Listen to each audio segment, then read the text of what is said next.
So hello, Alex. How are you feeling about this conference right after your talk?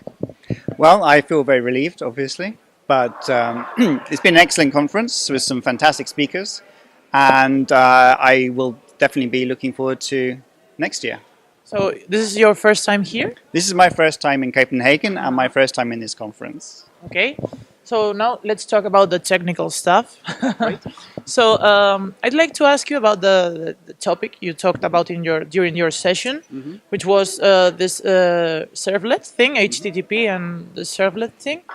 And the first question I want to ask you is about server push, which is like the killer feature of this servlet 4.0. I'd like to ask you what's about. What's about? Well, servlet push is really a feature of HTTP2, and servlets implement this feature.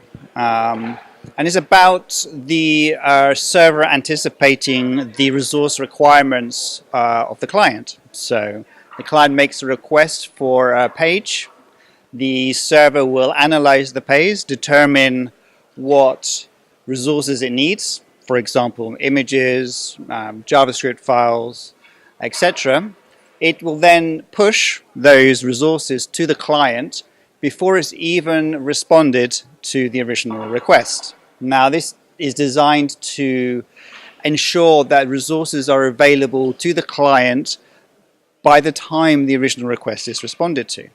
And the way this is implemented in servlets 4, or more correctly, in the frameworks that use servlets 4, is it's implemented under the hood. Now, from the point of view of a developer doesn't actually really need to do anything. Now, it comes for free with the latest versions of servlets and JSF, and any framework that uses servlets will get this feature, depending on how it's been implemented in whatever other frameworks. But certainly JSF will have this feature for free, and the developer doesn't actually need to do anything.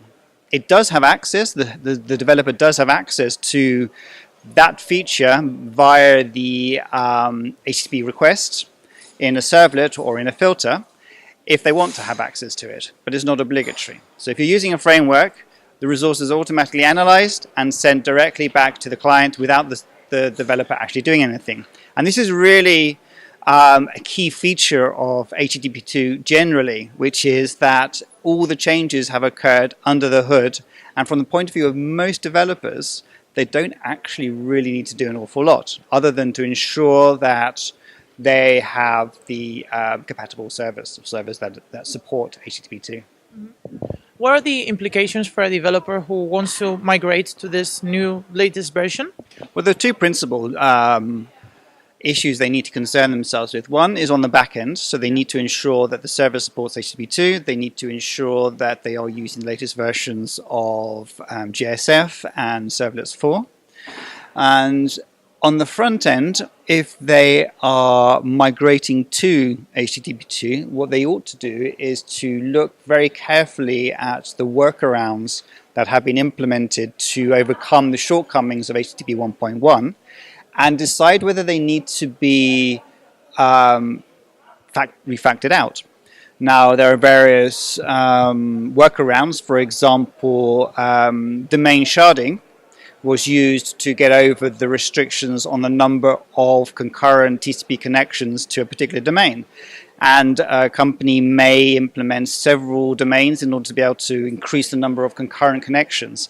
That isn't necessary under HTTP2 because everything happens over one single TCP connection.